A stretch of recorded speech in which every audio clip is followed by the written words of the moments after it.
Hi friends, அனைவருக்கும் வணக்கம். Welcome to TNPSC free materials YouTube channel. So இன்றைக்கான வீடியோவில் ஒத்துழையாமை இயக்கம் கிபி 1920 கிபி 1922 ரவுலட் சட்டத்தை எதிர்த்தும் ஜாலியன் வாலாபாக் படுகொலையை கண்டித்தும் மாண்டேகு செமஸ்போர்ட் சீர்திருத்த சட்டத்தின் பயனின்மையை ஆங்கிலேயருக்கு உணர்த்தக்கூடிய வகையில் கல்கத்தாவில் நடைபெற்ற காங்கிரஸ் மாநாட்டில் இந்த ஒத்துழையாமை இயக்கத்தை மேற்கொள்வது சம்பந்தமாக காந்தியடிகள் அறிவிக்கிறார். ஸோ அதுபடி பார்த்திங்க அப்படின்னா காங்கிரஸ் கட்சி 1920ஆம் ஆண்டு இந்த ஒத்துழையாமை இயக்கத்தை தொடங்குறாங்க. சரிங்களா? ஸோ ரவுலட் சட்டத்தை எதிர்த்தும் ஜாலியன் வாலாபாக் படுகொலையை கண்டித்தும் மாண்டேகு செமஸ்போர்ட் சீர்திருத்தத்தை அந்த சட்டத்தினுடைய பயனின்மையை ஆங்கிலேயருக்கு உணர்த்தக்கூடிய விதத்தில் கல்கத்தாவில் நடைபெற்ற காங்கிரஸ் மாநாட்டில் இந்த ஒத்துழையாமை இயக்கத்தை மேற்கொள்கிறது அப்படின்னு காந்தியடிகள் அறிவிக்கிறாரு. ஸோ அதுபடி பார்த்திங்க அப்படின்னா காங்கிரஸ் கட்சி 1920ஆம் ஆண்டு இந்த ஒத்துழையாமை இயக்கத்தை தொடங்குறாங்க. இந்த ஒத்துழையாமை இயக்கம் பார்த்திங்க அப்படின்னா 3 நிலைகளில் கடைபிடிக்கப்பட்டுச்சு.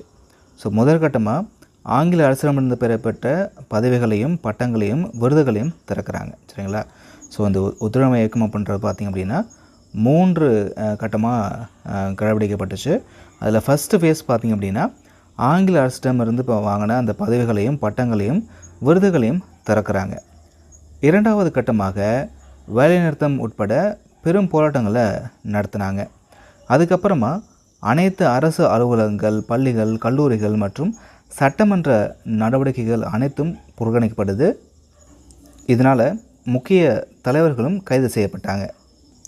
ஸோ 3வதாக முக்கியமான மற்றும் கடைசி கட்டமாக பார்த்திங்கன்னா வரிகுடா இயக்கம் அப்படின்றது தொடங்கப்படுது.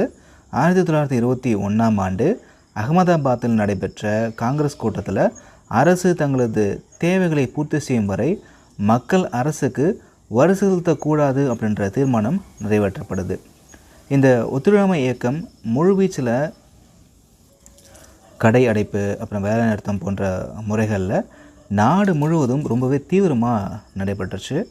வன்முறைகள் தலைவரித்து ஆட தொடங்குச்சு.